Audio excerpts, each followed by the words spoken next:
آج قرآن اور کائنات پر مشتمل اہم سوالات اور متفرق اہم گفتگو اور اقوال زرعی۔ اس سال قرآن کی درس میں اہتمام کے ساتھ رہا، لیکن قرآن میں قبر کا ذکر 8 مرتبہ آیا ہے، مگر عذاب کا واضح ذکر ایک آیت میں بھی نہیں آیا ہے۔ 16/32 صورت، یہ 16 صورت کا فگر ہے، 16 نمبر صورت ہے اور 32 نمبر آیات ہے۔ وہاں پر آپ دیکھیے 8 نمبر صورت ہے، 50 نمبر آیات ہے۔ 8/50 میں آپ دیکھیے 24 نمبر صورت ہے، 46 نمبر آیات ہے۔ 24/46 میں آپ دیکھیے 19/95 میں دیکھیے، 2/95 میں دیکھیے، 10/90 میں دیکھیے، 2/80 میں دیکھیے۔ یہ کتنے ہو گئے؟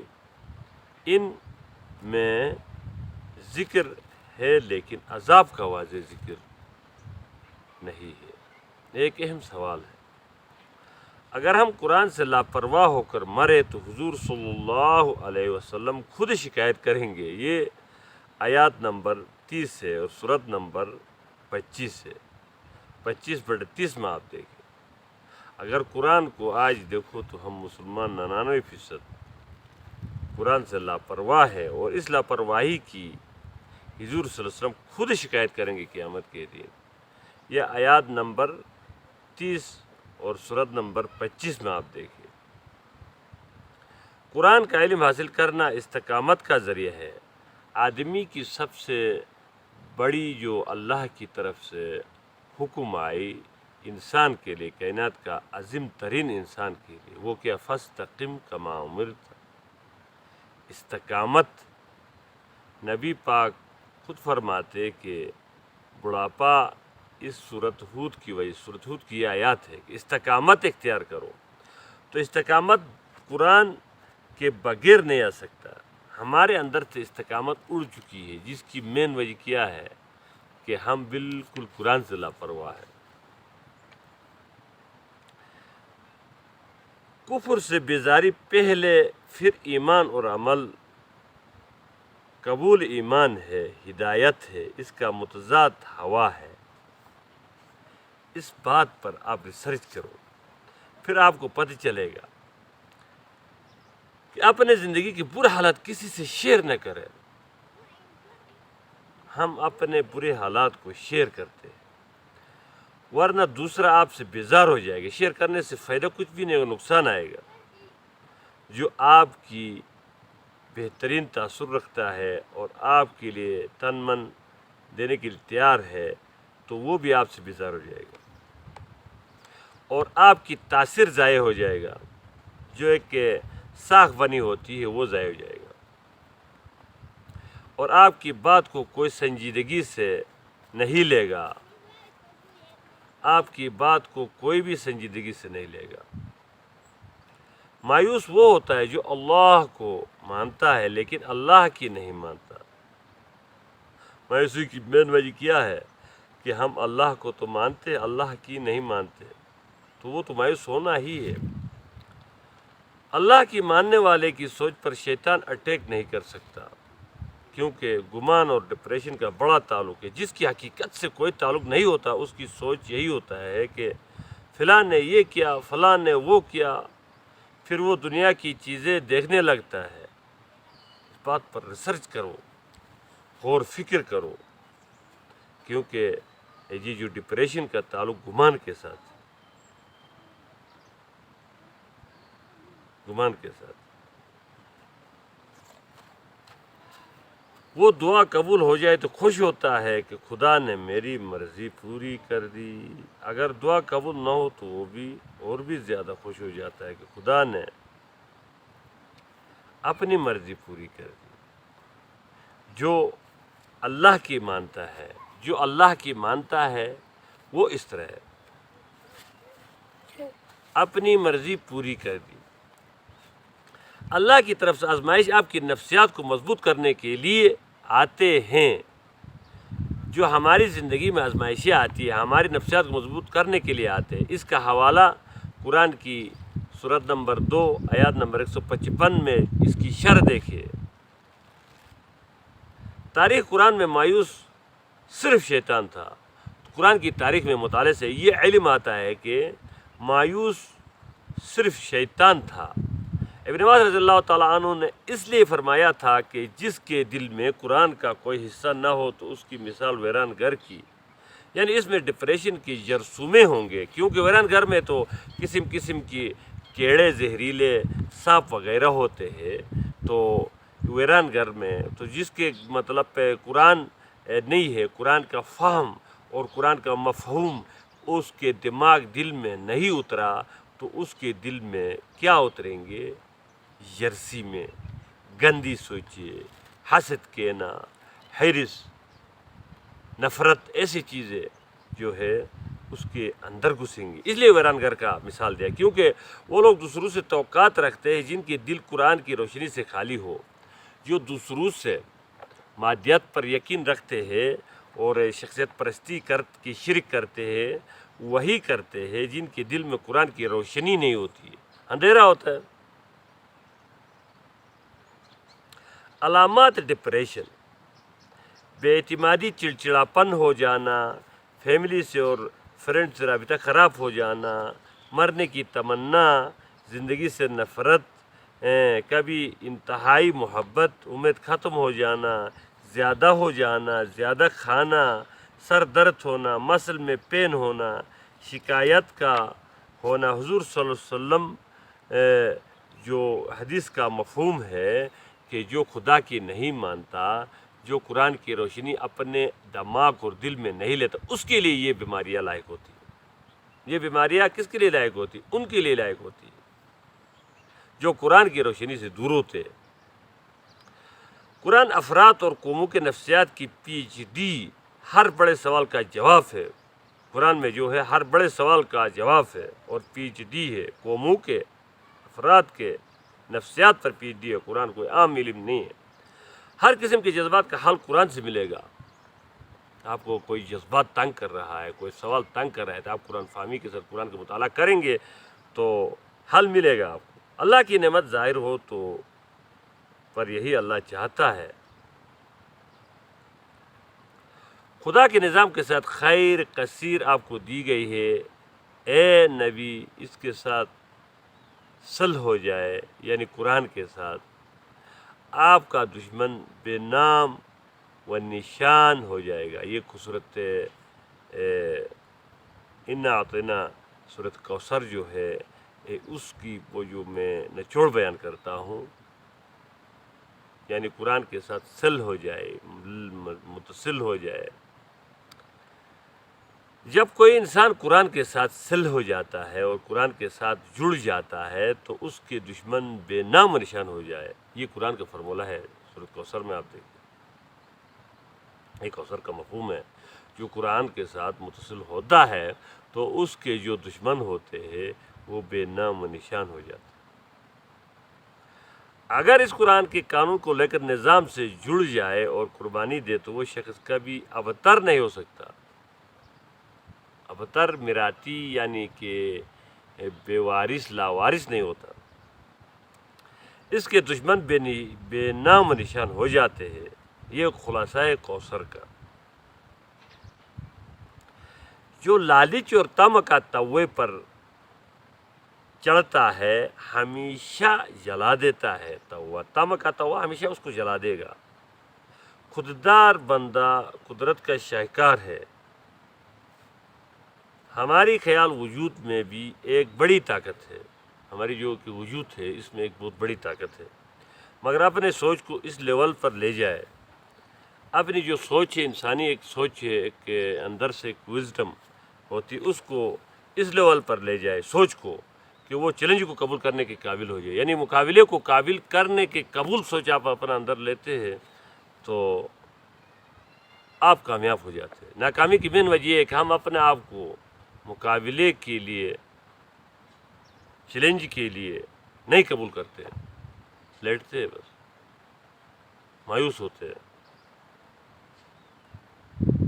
اب اپنے بڑے خواب پر فوکس ہو جائے۔ خواب اس چیز کو کہتے ہیں آپ کے اندر ایک بڑے ایک سوچ، ایک مشن ہے، مقصد ہے، تو اس پر فوکس رہے۔ رات کو آپ سوچتے ہیں، مثال کے طور پر آپ سوچتے ہیں کہ مثلاً آپ سوچیں اپنے 10 کاموں میں سے دیکھیں تو میجر اور اہم کام کون ہے، اس پر فوکسڈ رہے۔ یہ جیسے کہ جب آپ اپنے بڑے خواب پر فوکس ہو جاتے تو آپ کا وہ خواب حقیقت میں تبدیل ہو جاتا ہے۔ انسان کی دماغ کے اندر اللہ نے ایسی طاقت رکھی ہے جو اس پر فوکسڈ ہوتا ہے جس چیز پر، تو وہ کھنچ کر حقیقت کی دنیا میں چلاتا ہے۔ یہ ایسا قانون ہے، یقینی قانون، جیسے گریوٹی کا، جیسا اوپر سے نیچے آتا ہے چیز، یہ زمین کھینچتا ہے نا، یہ ایک چیز ہے کسی سائیکل کی طرح، یہ قانون اللہ نے دماغ میں رکھا ہے۔ آپ کا دماغ اس صلاحیت کو کھینچ لیتا ہے، جس چیز پر آپ سوچتے ہیں تو اللہ پاک نے ایسے سسٹم بنایا ہے کہ اس چیز کو کھینچ لیتا ہے۔ ہم اصل میں یہاں پر چیز نہیں لاتے ہیں۔ کائنات کی یہ جو نقشہ ہے یہ اللہ کی سوچ کا، خیال کا نقل ہے۔ یہ قدرت کے اصول ہے۔ اپنے وقت پر آپ کی خیال کی طاقت پکے گی۔ جیسے کہ مثلاً جو آپ خیال کرتے ہیں، ایک مشن پر سوچتے ہیں تو وہ پکے گی۔ جیسے پھل فروٹ درخت کے اوپر آہستہ آہستہ آہستہ کچا ہوتا ہے، پھر پھول ہوتا ہے، پھول کے بعد وہ کچا ہوتا ہے، پھر اس طرح ہو کر پکتا ہے۔ اسی طرح دماغ کے اندر جو سوچ پکے گی، کیونکہ فطرت ہمیشہ ٹائم ٹیبل پر چلتی ہے۔ اللہ کا قانون ہے کہ وہ بغیر مطلب وقت کے اس دنیا میں کوئی بھی چیز نہیں چلاتا، ٹائم ٹیبل پر چلتا ہے۔ خیال کی مضبوط بنیاد رکھو۔ سب سے پہلے اپنے مشن کے لیے اپنے ایک مقصد بناؤ، پھر اس خیال کو دماغ میں پکاؤ، پھر پکے گی، پھر حقیقت کی دنیا میں ہو جائے گی۔ مطلب خواب دو قسم کے ہوتے ہیں، ایک خواب تو نیند میں آتا ہے، دوسرا خواب سونے نہیں دیتا، نیند آنے نہیں دیتا ہے، وہی خواب پورا ہوتا ہے جو جنون ہوتا ہے۔ اس کو سوچ اور خیال پک گیا تو پھر آپ کو سکون۔ اور اس خیال سے عشق کرو، مطلب اپنے جو خیال ہے، اپنی جو مشن ہے، آپ نے ایک چیز مثلاً ایک منصوبہ بنایا ہے تو اس سے آپ عشق کرو۔ جب اپنی منزل سے انسان عشق کرتا ہے تو زندگی خوبصورت ہو جاتی ہے۔ اپنی جو ایک مقصد بنا کر اس سے محبت رکھتا ہے تو انسان کی زندگی بھی خوبصورت ہوتی ہے، ہر وقت وہ خوش ہوتا ہے۔ جو مایوس رہتا ہے اس کی کوئی مقصد نہیں ہوتی ہے، زندگی کوئی مقصد نہیں ہوتا، وہ مایوس بھی رہتا ہے، وہ ذلیل بھی ہوتا ہے، وہ اپنے آپ کو بھی ذلیل سمجھتا ہے۔ پھر آخر میں قدرت کی بنائی ہوئی ہر چیز کی مقصد مثبت ہے۔ اللہ نے جس چیز کو بنایا اس کی کوئی نہ کوئی مثبت مقصد ہے۔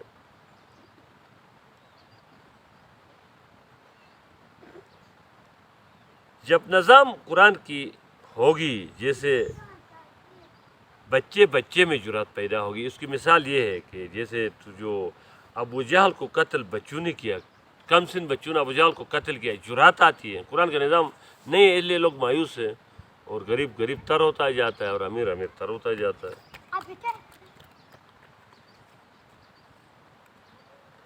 عقل کے لیے صبر اور صبر کے لیے انتظار۔ آپ کی جو عقل ہے اس کے لیے صبر، اور صبر کے لیے انتظار، اور انتظار کے لیے مقصد، اور مقصد کے لیے یقین ہیلپ کرتا ہے۔ جب آپ کے اپنا پر اعتماد نہیں ہے، کامیابی کا دوسرا نام اپنا پر اعتماد ہے۔ اپنا پر اعتماد ہی کامیابی ہے اصل۔ یعنی وقت ایک کام کے لیے تھی، آپ نے اسی وقت 2 کام انجام دیا، یہ فارمولہ ہے کامیابی کے لیے۔ کسی بھی قوم سے ہمت یعنی اندرونی ذوق پیدا کیا جائے تو وہ مسکنت اور ذلت کو مقدر سمجھنے لگتی، بس یہ تقدیر میں یہ کہتا ہے۔ جب اس کی ہمت اندرونی ذوق پیدا ہو جائے، اندرونی ذوق آپ انسان کے اعتماد ختم ہو جائے، اس پر مسکنت، ضلالت، غربت اور ذلت اس کی تقدیر بن جاتی ہے۔ مقصد کے لیے پیٹ پر پتھر باندھے تو منزل یقینی ہے۔ اپنے مقصد کے لیے کچھ وقت کے لیے جو پیٹ پر پتھر باندھا تھا، نبی پاک زندگی بھر پیٹ پر پتھر نہیں باندھا، صبر نہیں باندھا، وہ اپنے مشن کے لیے کچھ وقت کے لیے پیٹ پر پتھر باندھا ہے۔ پھر لوگوں کے ایک جو غریب آتے ان کے لیے نالے کے نالے بکریاں دی، ہزاروں بکریاں بھی دی، پھر ان کے ہزار ہزار غلام تھے، سینکڑوں کے حساب سے غلام ان کے ہوتے تھے۔ مقصد کے لیے انہوں نے پتھر پیٹ باندھے مطلب کمر باندھے وہ اس بندہ منزل تک پہنچتا ہے. جس کے پاس پانے کے لیے منزل ہی نہیں، کسی کے آگے منزل ہی نہیں ہے، مشن ہی نہیں ہے، تو اس کے پاس صرف تعفن ہے. تعفن بدبو کو کہتے ہیں. جس جگہ میں گٹر پھٹ جائے فلش کا تو ایک بدبو آتا ہے نا، اس کو تعفن کہتے ہیں. تو اس کے پاس صرف تعفن ہے، وہ مایوسی پھیلائے گا، بدبو پھیلائے گا.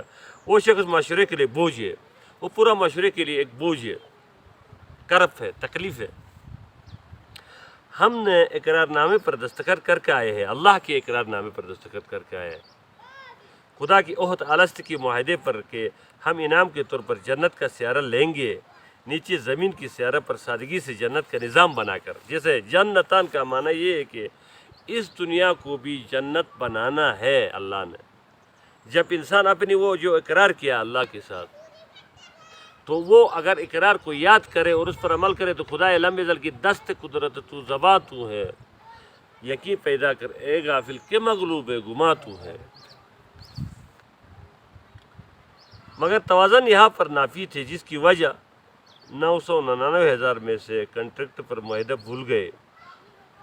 999,000 لوگ جو ہے وہ کنٹریکٹ پر جو معاہدہ کیا اللہ سے وہ بھول گئے اور جہنم کے حقدار ہو گئے.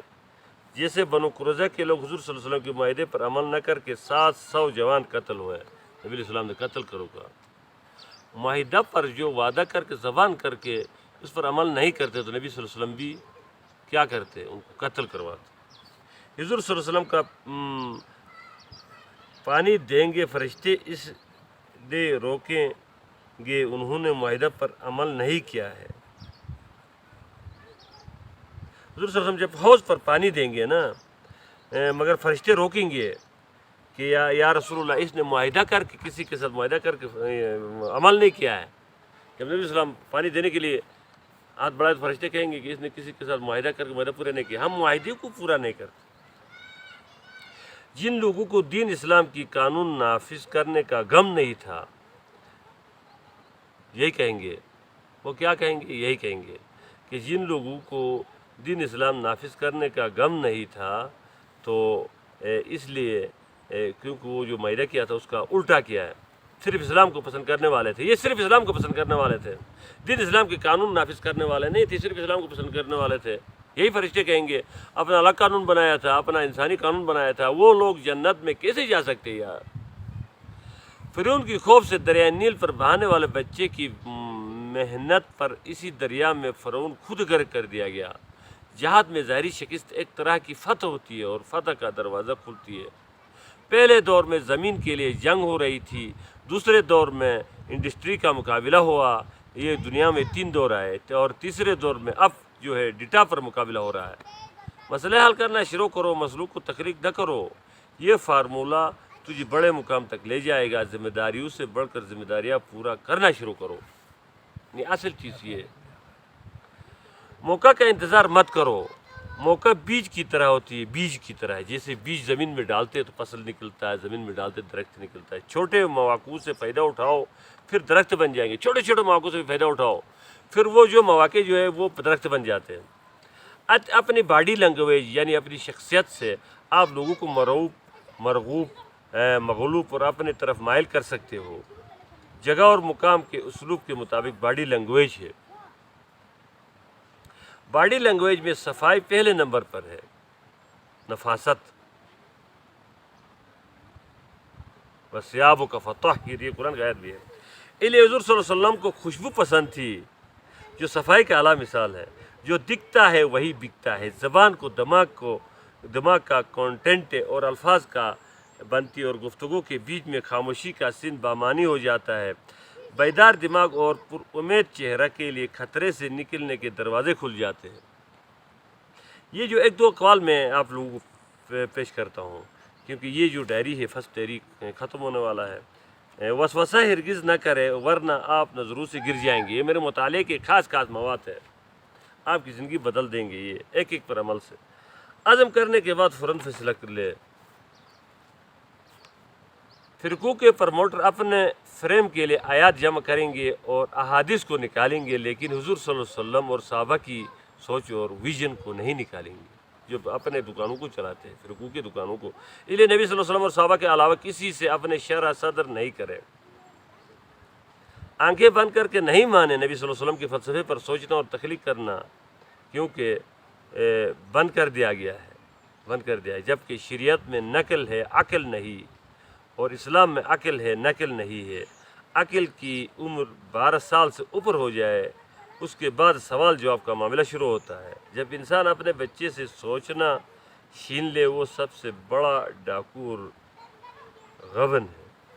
ہم اپنے بچوں سے سوچنا سمجھنا چھین لیتے ہیں، ان کو ایک چینا مشین بنا کے رکھتے ہیں. سورۃ زمر آیات نمبر 18 میں عبادت کا مقصد لغو سے بچنا اور احسن کو چھانٹ کر جمع کرنا، یہی ہائی سٹینڈرڈ لوگوں کی صفت ہے. ڈر کوئی شے ہی نہیں، اس کو ختم کرنے کے لیے اس شے کے قریب جاؤ. یعنی آپ ڈرتے ہیں کسی چیز سے تو ڈر کچھ بھی نہیں ہے. آپ جس چیز سے جس کام سے ڈرتے ہیں تو اس کام کے قریب جاؤ. جس سے خوف ہوتی ہے وہ ہوتی ہو، ورنہ آپ اپنے اندر کی خوف اور ڈر سے زندگی کے بہترین مواقع کھو دیتا ہے. یعنی زندگی کے بہترین مواقع آپ سے چھن جاتے، ختم ہو جاتے. جب تک آپ جس چیز سے ڈرتے خوف کرتے اس کے قریب جاؤ، اس کو کرو تو خوف ختم ہوگا. ہم اپنے عورتوں کو ان کی اہمیت نہیں بتاتے، جبکہ جھگڑا کرنے سے نہیں شرماتے. عورت کی کوئی اچھی کوالٹی اپنے مائنڈ میں رکھے. جو عورت ہے اس کی جو اچھی کوالٹی ہے اس کو اپنے مائنڈ میں رکھے اور اس کو ایکسپریس کرنے کے لیے ان خوبیوں کو بیان کرے، اس خوبی کو بھی بیان کرے. اس طرح کرنے سے منفی پوائنٹ خود بخود ختم ہو جائیں گے. پہلے بچوں کو عربی سکھا دے. قرآن حفظ کرنے کا کوئی ایک حدیث دکھا دے. اس لیے تو عربی حافظ نے اجمی حافظ کو کہا کہ رات خوبصورت تھی، مگر آخری رکعت میں یوسف علیہ السلام کو کنویں سے نکالے بغیر رکوع میں چلا گیا. ہم پیچھے رو رہے تھے، دقت طاری ہو رہی تھی کہ آپ نے اس کیفیت میں اللہ اکبر کیا اور رکوع میں چلا گیا. کیونکہ اس پاکستانی قاری کو قرآن کا مفہوم، فہم اور ترجمہ نہیں آتا تھا، صرف حافظ تھا قرآن. حفظ بعد کرا دے، اس سے بڑا اثر ہوگا. پہلے قرآن کے مفہوم اور اس کے ترجمے کو سمجھائے، پھر حفظ کرا دے، اس کا بڑا اثر ہوگا. جس وقت بچے کا دماغ میں سمجھنا جا رہا ہوتا اس وقت 2 سال لگا کر رٹا حفظ قرآن یاد دلاتے اور کہتے ہیں کہ اس عمر میں بڑی جلدی یاد ہوتا ہے. قرآن تو سوچنا سکھاتا ہے. حدیث میں ایک گھڑی کی سوچ 70 سال کی عبادت کا درجہ ہے. 70 سال کی عبادت. تم میں بہترین شخص قرآن کو سیکھے اور سکھائے وہی ہے. یہاں پر حفظ کرے اور حفظ کرائے کیوں نہیں ہے؟ قرآن میں تو سیکھے سکھائے ہے. اللہ سے زیادہ ہمارا خیر خواہ کون ہے؟ سیکھے سکھائے قرآن کو، پھر قرآن کو حفظ کرے. اللہ ہمیں اندر سے مضبوط کرنے کے لیے حالات لاتے ہیں. یہ بے حوالہ سورۃ نمبر 2 آیات نمبر 155 میں آپ دیکھ سکتے ہیں. مایوسی کی سورس قرآن کی اشارے پر، مایوسی کی جو سورس ہے قرآن کی اشارے پر بے حوالہ 41/49 کہ انسان کا دل نہیں بھرتا ہے خیر کی دعا سے اور قبول نہ ہو جائے تو مایوس ہو کر سخت ڈپریشن میں چلا جاتا ہے. اگر آپ اپنے اللہ کو اپنا خیر خواہ مانتے تو کبھی مایوس نہ ہوتے. جو اللہ کو خیر خواہ مانتا ہے تو وہ مایوس نہیں ہوتا، کیونکہ کوئی برائی، نقصان، شر سے سامنے آتا ہے تو اس میں خیر نظر آتا ہے اس کو، کیونکہ اللہ آپ کا خیر خواہ ہے. جبکہ ایمان والے کہ ہر کام اس کے بھلائی کے لیے ہوتے ہیں. ایمان والے کہ ہر کام اس کی بھلائی کے لیے ہوتے ہیں. تکلیف پر صبر و خوشی پر شکر. اگر ہمارے اس حالت میں حضور صلی اللہ علیہ وسلم آپ کے گھر داخل ہو تو وہ برداشت کر سکے؟ ہمارے اسراف کو کبھی نہیں. بدلہ وہی لیتا ہے جس کا کوئی نقصان ہوا ہوتا ہے. اللہ شرک کا بدلہ اس لیے لیتا ہے کہ ہم نے سوسائٹی کو ڈیمیج کیا ہے، معاشرے کو ڈیمیج کیا ہوتا ہے، ذلیل کیا ہوتا ہے، لوگوں کے سامنے ذلیل شریعت پرستی کی طرف لایا ہوتا ہے اور ان کو ضلالت کی طرف گرایا ہوتا ہے. کیونکہ انسان تو یہ ضلالت میں انسان کے سامنے گرنے والا نہیں ہے، یہ تو خدا کی طاقت ہے. اللہ پاک ہے نقصان اور فائدے سے، وہ صرف ہمارا جنگ لڑتا ہے. شرک سے کیوں اللہ پاک کوئی نقصان نہیں، کیونکہ انسان کی جو عزت ہے وہ مجروح ہوتا ہے، ذلیل ہوتا ہے. اللہ جل جو دیکھتا ہے کہ میرے آزاد بندوں میں بیسٹ ایکشن کون کرتا ہے، با مقصد بنا کر میرے کام کو ثنا کی درجہ میں صنعت کی درجے پر کون کرتا ہے؟ فعل اور عمل سے ترقی کون کرتا ہے؟ جو عمل آپ کے اندر ہے مثبت صلاحیت چھوڑ جائے وہ صالح عمل ہے۔ قرآن عمل ہے، محمد صلی اللہ علیہ وسلم صلاحیت، روزہ عمل ہے اور صبر صلاحیت۔ اگر آپ روزہ رکھتے ہیں آپ کے اندر صبر نہیں آیا ہے تو آپ نے عمل صالح نہیں کیا ہے، کیونکہ روزہ صرف عمل ہے اور عمل صالح صبر آنا ہے، برداشت آنا ہے۔ جتنا آپ مقابلے کے قریب جائیں گے اتنا ہی مقابلہ چھوٹا ہوتا جائے گا۔ مسلمان صرف سورہ کہف کو توجہ دے تو گلوبل لیول کے بہت سے معجزات کھول سکتا ہے، یہ پوری دنیا لیول پر۔ اگر صرف سورۃ کہف پر آپ یہ اپنا آپ کو فوکس کر کے اس کے جو اسرار ہے، راز ہے، ان کو سمجھے تو یہ پوری دنیا پر اپنے معجزات کو کھول سکتا ہے۔ دل کی رونق قرآن سے ہے، ورنہ ہر غم و ہر خوشی مایوسی کی باعث ہو جاتی ہے۔ بہترین عمل کرنا انسان کی جبلت میں ڈالا گیا ہے۔ بہترین عمل کرنا ہماری جبلت میں ہے، ہمارے نفسیات کی خلقت ایسی انداز سے کی گئی ہے کہ ہم نے بہترین عمل کرنا ہے۔ ہماری نفسیات ایسی ہے، ہم جو ہے فطرت میں مسلمان ہیں، پوری دنیا کے انسان، ہم بدی کے بعد شرمندہ کیوں ہوتے ہیں؟ غلط عمل کے بعد پچھتاوا اس لیے محسوس ہوتا ہے کہ ہم نے بہترین عمل کرنا ہے، ہم بنے عمل کے لیے، بہترین عمل کے لیے۔ برا عمل کے پچھتاوا اندر سے کیوں محسوس ہوتا ہے؟ کیونکہ ہم بہترین عمل کے لیے بنے، جو ہماری جبلت میں ڈال دی گئی ہے، ہماری جبلت میں ڈال دی گئی ہے۔ عمل مقصود ہے، اس لیے ابوبکر عمل کے پہاڑ تھے۔ جیسے معاوضے کی پرواہ ہے کسی بھی بندے کو، معاوضے کی اور تنخواہ کی پرواہ ہے، اجرت کی پرواہ ہے اور مزید کی ضرورت ہے، وہی غریب ہے۔ جو غریب جو ہے وہی ہے۔ معاوضے کی پرواہ سے آزاد ہونا عظمت کی کڑی ہے۔ اسلام عمل ہے اور دین عمل کی صلاحیت، پھر عمل صالح ہوگی۔ ہر کام کو فعل اور یا مقصد کام کو عمل کہتے ہیں، یا با مقصد کام کو، ہر کام کو فعل کہتے ہیں اور با مقصد کام کو کیا کہتے ہیں؟ عمل کہتے ہیں۔ عمل اور فعل میں یہ فرق ہے۔ اور ثنا انتہائی جنونی حد تک کام کرنے کا نام ہے۔ جو قرآن میں ثنا کا لفظ آتا ہے وہ جنونی حد تک تن من دن لگا کر کام کرنے کا نام ہے، یعنی ارتکاز توجہ سے کام کرنے کا نام ہے۔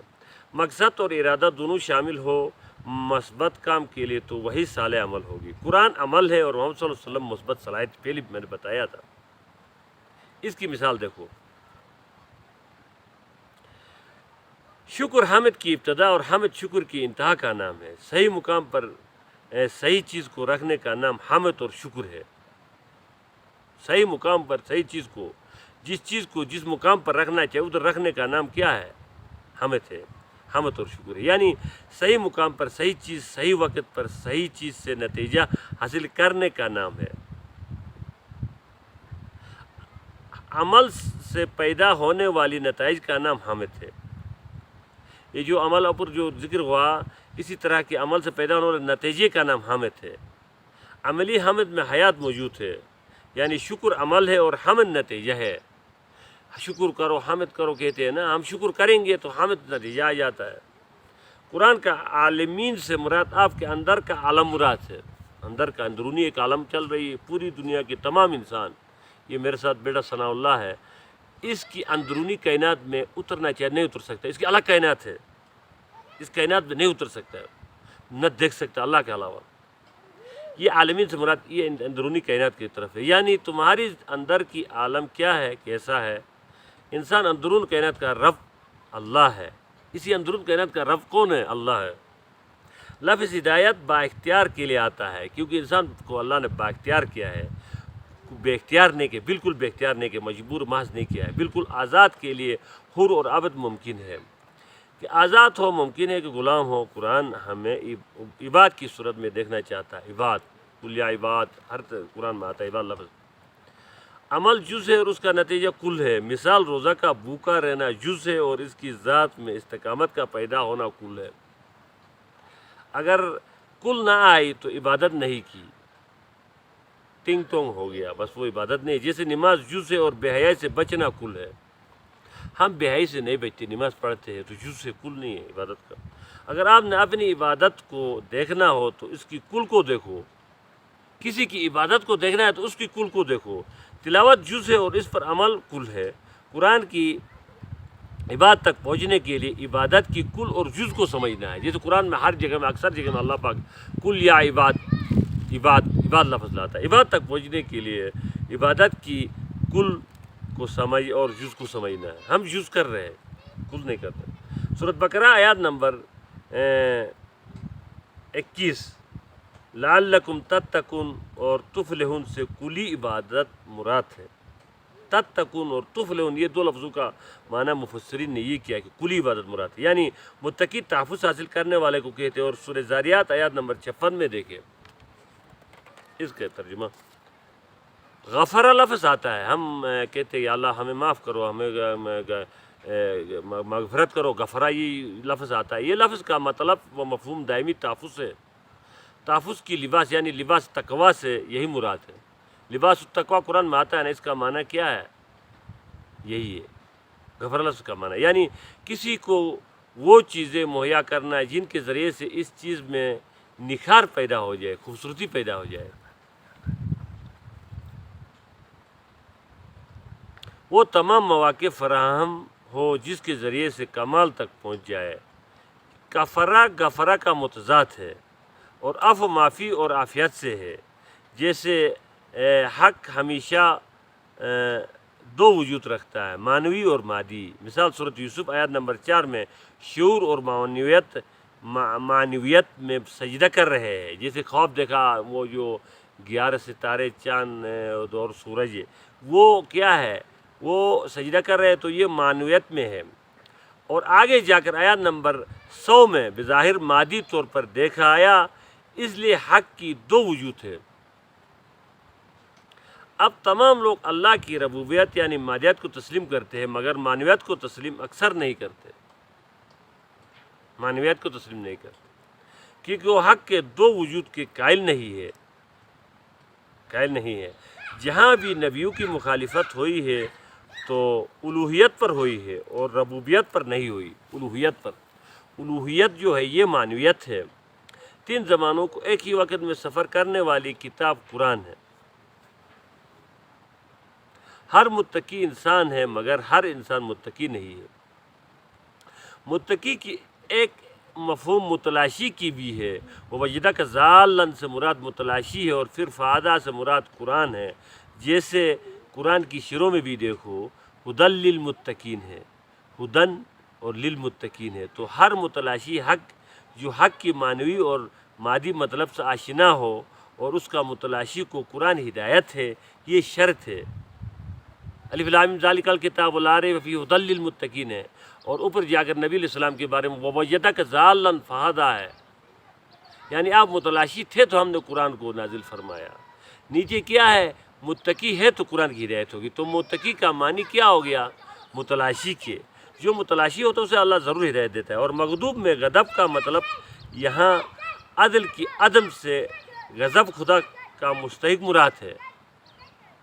جو عدل پر مطلب یہاں عدل کی عدم ہے, عدل پر نہیں رہتا تو اللہ غضب ہو جاتا ہے. جو انصاف نہیں کرتا, برابری نہیں کرتا. قرآن تینوں قرون یعنی ہر زمانے کی ترقی, عدل و توازن والا قرآن ہے. اقرا قرا لفظ سے قرآن یعنی ساتھ دیتا ہر زمانے کی عدل کے لیے, یعنی ماضی حال مستقبل ہر زمانے کے لیے یہ ساتھ دیتا ہے. یہ قرآن جو ہے ہاں کلی طور پر بتانے والا قرآن ہے. یہ تینوں زمانوں کے. قرآن ہمیشہ موجودہ زمانے سے آگے سفر کر رہا ہے, ہر وقت آگے سفر کر رہا ہے. دین کے مٹنے کا درد دل میں نہیں ہے, اور کلمہ طیبہ لا الہ الا اللہ پڑھے تو اللہ پاک اس کو اس کے منہ پر مار دیتے ہیں. جس کے دین کے مٹنے کا, قرآن کے نظام کے زندہ نہ ہونے کا اور زندہ نہ دیکھنے کا غم درد دل میں نہیں ہے, اور کلمہ پڑھتا ہے, کلمہ طیبہ پڑھتا ہے تو اللہ پاک اس کو اس کے منہ پر مار دیتے اس کلمے کو. اگر گھر والوں کی خبر نہیں لی تو تیرا خبر ضرور لیں گے. جو اپنے گھر والوں کو خبر نہیں لیتے تو وہ اپنے والد کا خبر لیتے ہیں, کہ پھر کہتے ہیں کہ تم مسجد میں جا کر بیٹھے تاکہ ہم سے تمہاری جان چھوٹ جائے. یہی کہتے ہیں اولاد جو ہے. کیا کہتے ہیں؟ ببا تو ہماری شاید زبان میں کہتے ببا جماعت در ہو گئے بے تاسے ہی جان چھڑا بے. اسلام میں یقین کی ابتدا انکار سے اس لیے ہے کہ انکار وہی کرتا ہے جو خود کو ڈھونڈ کے لایا ہو، صرف وہی انکار کر سکتا ہے جو متلاشی بن کر تحقیق کے بعد دریافت کر چکا ہو۔ ریاضت نفس کا نام ادب ہے، اسی وجہ سے انسان اوصاف حمیدہ پا جاتا ہے۔ یہ ادب ایک خاص ملکہ کا نام ہے، جو علم کا حسن بن جائے تو تہذیب، اگر زبان کی زینت بنے تو ادیب، اگر کلام میں وزن اختیار کرے تو شعر کہلاتا ہے، اگر بے معنی آوازوں کی ہم آہنگی کو شرف بخشے تو موسیقی بن جاتی ہے۔ قرآن کا لفظ خیر رزق سے مراد انسانی شعور کا علم ہے۔ جب انسان علم کا فقر انسان کو ناقدرہ یعنی کفر تک پہنچاتا ہے، جیسے حدیث کا مفہوم کہ فقر کفر تک لے جاتا ہے، غربت جو ہے یہ کفر تک لے جاتا ہے، کفری خیالوں تک لے جاتا ہے، اس سے مراد میرے نزدیک رزق علم کا فقر مراد ہو، واللہ اعلم۔ جیسے شعوری علم جس کے پاس نہیں ہوتا، جاہل ہوتا ہے، وہ فقر میں چلا جاتا ہے کیونکہ اس کو کوئی مقصد نہیں ہوتا۔ رفعت قول فعل کی تضاد سے پاک شخص کے لیے ہے، جو عزت ہے وہ قول فعل کی تضاد سے پاک شخص کے لیے عزت ضرور ملتی ہے۔ ذکر کا مطلب قول اور فعل کی مجموعی حالت کا نام ہے۔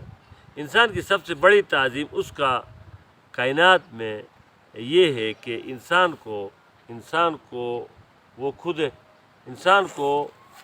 انسان کی نظر میں قابل ذکر بنائی جائے۔ جیسے ہم ایک دوسرے کی غیبت کرتے ہیں نا، وہ کبھی بھی معظم اور عزت مند نہیں ہوتے۔ یہ قرآن کی آیات کا مفہوم ہے۔ جو انسان کسی انسان کو دوسرے انسانوں میں قابل ذکر اور بہتر کر کے دکھائے تو وہ معزز ہوتا ہے۔ ورفعنا لک ذکرک کی تفسیر میں یہ الک انٹرنیشنل نے یہی تفسیر کیا، یعنی اپنے اقوال اور افعال میں قابل ذکر ہو جائے۔ اب عزت کے لیے اپنے قول فعل پر نگاہ رکھیں، عزت کے لیے اپنے قول فعل پر نگاہ رکھیں۔ آپ معزز ہونا چاہتے تو قول فعل، اگر آپ کا قول فعل میں تضاد ہے تو آپ کو رفعت کبھی حاصل نہیں ہو سکتی۔ منافقت رفعت کی متضاد ہے، جو منافق ہوتا ہے وہ کبھی عزت مند نہیں ہو سکتا۔ اس لیے نبی پاک صلی اللہ علیہ وسلم کہتے ہیں کہ ان کو قتل نہیں کرو، خود اپنے آپ کو قتل کر رہے ہیں، اپنے آپ کو ذلیل کر رہے ہیں۔ بغیر تحقیق علم کے ایمان بھی معذور ہوتی ہے، بغیر تحقیق علم کے جو ایمان بھی معذور ہو جاتی ہے۔ شرح صدر اسے کہتے ہیں کہ دعوت اللہ کے موقع پر اچھے دلائل مضامین دائی کے دل پر آئے، یہ دائی کی دعا ہے۔ رب اشرح لی، یہ جو موسیٰ علیہ السلام کی دعا، تاکہ میرے بات کو مخاطب سمجھ سکے۔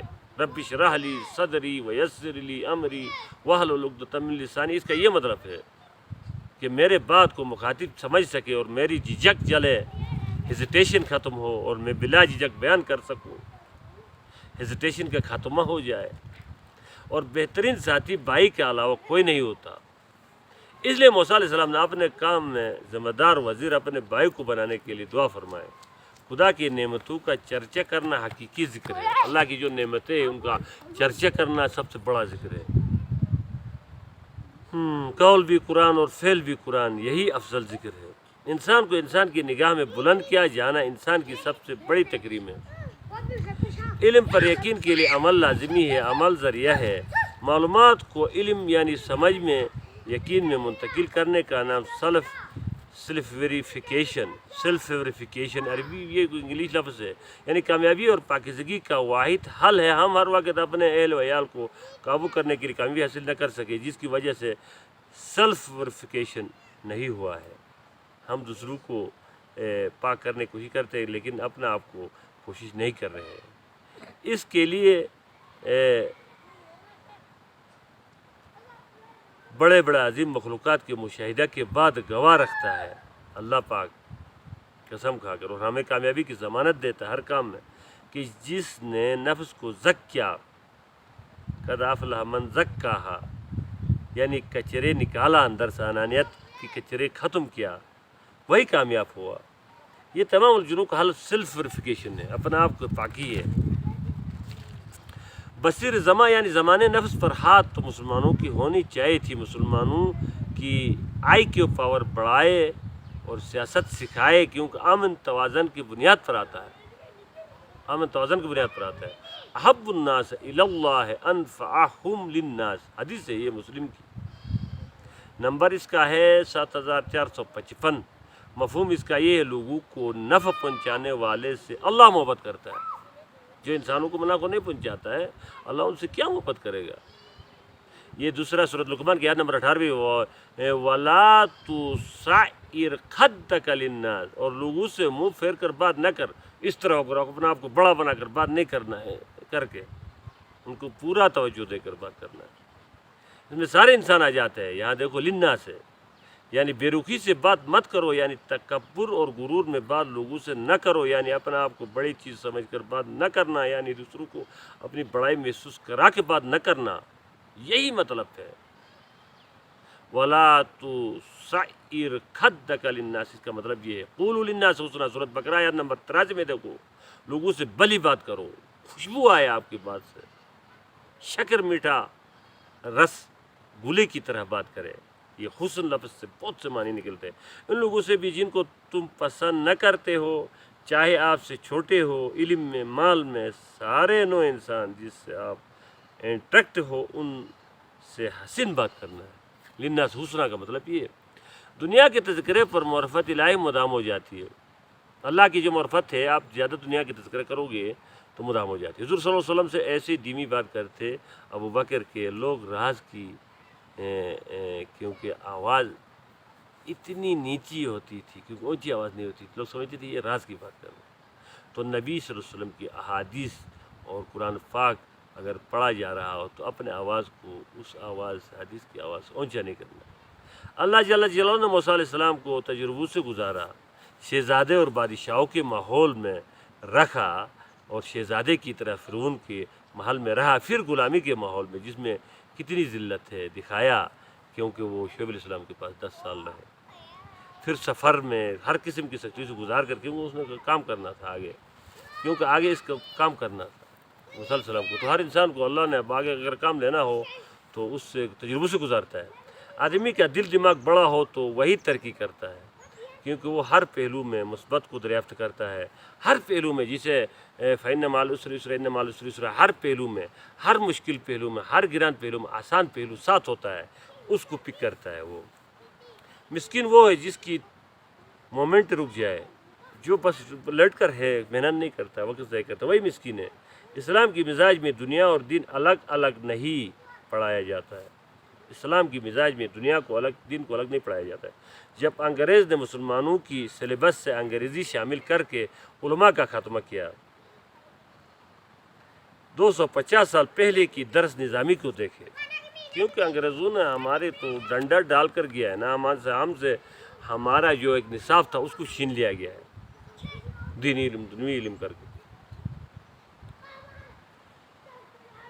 اللہ تیرے قریب ہے، اس لیے نہیں کے لفظ سے یقین کی ابتدا ہوئی، اتنی قریب ہے، اس لیے جو یقین کی ابتدا ہوئی لا سے ہو گیا، نہیں سے، کیونکہ اللہ بہت قریب ہے۔ یہ جو نظر آتا ہے باہر، یہ سارے نہیں، اس لیے لا الہ الا اللہ، نہیں کے لفظ سے یقین کی ابتدا ہوئی۔ جو نظر آ رہا ہے وہ حقیقت نہیں ہے، جو ہمیں نظر آئی حقیقت نہیں ہے۔ خوشوں کو خدا دیکھتا اور خزوں کو بندے۔ اللہ کی ذات جتنی بڑی عظمت والی ہے، اتنی بڑی اللہ کی دین ہے۔ اللہ جتنی بڑی عظمت والا ہے، اتنا بڑا اللہ کی دین اور اسلام کا نظام ہے۔ اس وقت پوری دنیا میں، خاص کر ہمارے ملک میں، قرآن کا نظام نہیں ہے۔ نبی پاک صلی اللہ علیہ وسلم کی سب سے بڑی سنت یہ تھی کہ اس نے نظام کے، ظلم کے نظام کے خلاف کیا ہے۔ آج پاکستان میں کوئی بھی قائد اور قیادت نہیں ہے کہ جو اس نظام کے خلاف کرے اور قرآن کے نظام کو واضح کر کے بتائے۔